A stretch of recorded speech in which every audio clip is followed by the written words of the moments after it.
Neden gitmedin?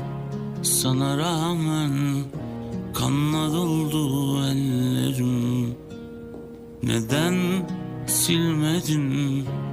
Buna rağmen yaşla doldu gözlerim.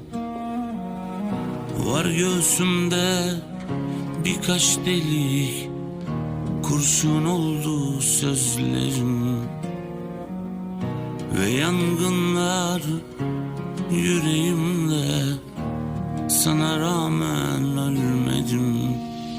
Sana rağmen yıkıldım her gün tamamen.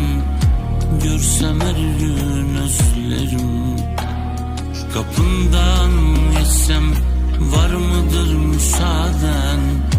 Ben bu yoldan dönmedim. Sana rağmen